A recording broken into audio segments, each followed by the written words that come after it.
നിലവിൽ കേരള ബ്ലാസ്റ്റേഴ്സ് ISLന്റെ 10ാം സീസണിൽ 10 മത്സരങ്ങൾ കഴിഞ്ഞപ്പോൾ 20 പോയിന്റുമായി പോയിന്റ് ടേബിളിൽ 2ാം സ്ഥാനത്ത് തന്നെയുണ്ട്. കേരള ബ്ലാസ്റ്റേഴ്സിനെ സംബന്ധിച്ച് സീസൺ മുൻപ് തുടങ്ങിയതാണ് തിരിച്ചടികൾ ഇപ്പോഴും തുടർന്നുകൊണ്ടിരിക്കുന്നു.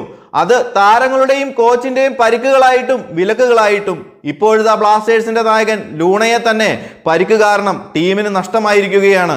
ലൂണ ഇനി എന്ന് കളിക്കളത്തിലേക്ക് തിരികെ എത്തുമെന്ന് വ്യക്തമല്ല. എന്നാലും ബ്ലാസ്റ്റേഴ്സിന്റെ ഒഫീഷ്യൽ മീഡിയ പാർട്ണർ കൂടിയായ മലയാള മനോരമ റിപ്പോർട്ട് ചെയ്യുന്നത് 3 മാസത്തോളം എടുക്കുമെന്ന് തന്നെയാണ്. ഇനി അങ്ങനെയല്ലെങ്കിലും കാൽമുട്ടിന് സർജറി കഴിഞ്ഞ താരത്തിന് എന്തായാലും ഉടനെ ബ്ലാസ്റ്റേഴ്സിനൊപ്പം ചേരാൻ സാധിക്കില്ല എന്ന വസ്തുത നിലനിൽക്കുമ്പോൾ ലൂണയ്ക്ക് പകരം ഒരു അറ്റാക്കിംഗ് മിഡ്ഫീൽഡറെ കേരള ബ്ലാസ്റ്റേഴ്സിന് കണ്ടെത്തിയേ മതിയാകൂ. ബ്ലാസ്റ്റേഴ്സിനെ സംബന്ധിച്ച് ലൂണയ്ക്ക് പകരക്കാരനെ കണ്ടെത്തുക എന്നത് തലവേദന പിടിച്ചൊരു പണി തന്നെയാണ്. ലൂണയെ പോലെ ഒരു താരത്തെ ഇനി ബ്ലാസ്റ്റേഴ്സിന് കിട്ടുക എന്നതും തികച്ചും ബുദ്ധിമുട്ട് തന്നെയാകും. എന്തായാലും റിപ്പോർട്ടുകൾ പ്രകാരം ഈ വരുന്ന ജനുവരിയിലെ ട്രാൻസ്ഫർ വിൻഡോയിൽ ബ്ലാസ്റ്റേഴ്സ് ലൂണയ്ക്ക് പകരക്കാരനെ ടീമിലെത്തിക്കാനുള്ള ശ്രമങ്ങൾ തുടങ്ങിയെന്ന് തന്നെയാണ്. വിവിധ സ്പോർട്സ് മാധ്യമങ്ങൾ പല താരങ്ങളുടെ പേരുകൾ സാധ്യതയായി പറയുന്നുണ്ടെങ്കിലും ഒന്നും തന്നെ വിശ്വസനീയമായി എടുക്കാൻ പറ്റുന്നതല്ല. അതുകൊണ്ട് തന്നെ അതേപറ്റി പറയുന്നില്ല. ഇനി ലൂണയ്ക്ക് പകരക്കാരൻ എത്തിയാലും ബ്ലാസ്റ്റേഴ്സ് ടീമുമായി ഇഴുകിച്ചേരാൻ എത്ര സമയം എടുക്കുമെന്നതും പറയാൻ സാധിക്കില്ല.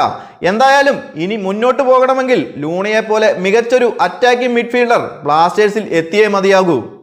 നിലവിൽ മുന്നേറ്റ താരമായ കോമി പെപ്പറെ ഫോമിലേക്ക് എത്താത്തതും ബ്ലാസ്റ്റേഴ്സിന്റെ മുന്നേറ്റ നിരക്ക് ക്ഷീണം ചെയ്യുന്നുണ്ട്. ബ്ലാസ്റ്റേഴ്സിനെ സംബന്ധിച്ച് നിലവിൽ ഫിനിഷിംഗിലെ കുറവാണ് ഏറ്റവും വലിയ തലവേദന. അതിനാൽ തന്നെ ഗോൾ കണ്ടെത്തുന്നതിൽ ബ്ലാസ്റ്റേഴ്സ് പരാജയപ്പെടുകയാണ്. അങ്ങനെ ഒരു കുറവ് മാറ്റി നിർത്തിയാൽ മികച്ച സ്ക്വാഡ് തന്നെയുണ്ട് കേരള ബ്ലാസ്റ്റേഴ്സിന്.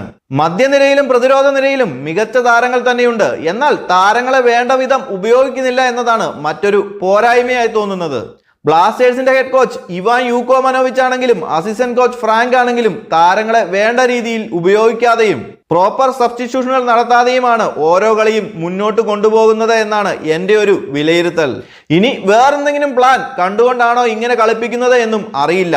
എന്തായാലും ലൂണ ഇല്ലാത്തത് ടീമിനെ മൊത്തത്തിൽ അഫക്റ്റ് ചെയ്യുമെങ്കിലും ലൂണ ഇല്ലാതെ തന്നെ ISLന്റെ 10ാം സീസണിൽ മുന്നോട്ട് പോകാനുള്ള താരങ്ങൾ ബ്ലാസ്റ്റേഴ്സിന്റെ ക്യാമ്പിലുണ്ട്. മുന്നേറ്റ നിരയിലും മധ്യനിരയിലും ഇഷാൻ പണ്ഡിതയ്ക്കും ഡൈസൂക്ക സക്കായിക്കും കൂടുതൽ അവസരങ്ങൾ നൽകി ടീമിനെ ശക്തിപ്പെടുത്തുക.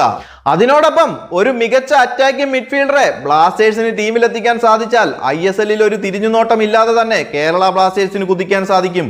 അപ്പോൾ കൂടുതൽ ISLന്റെ അപ്ഡേറ്റുകളുമായി മറ്റൊരു വീഡിയോയിൽ കാണാം. ചാനൽ മറക്കാതെ ഒന്ന് സബ്സ്ക്രൈബ് ചെയ്യുക.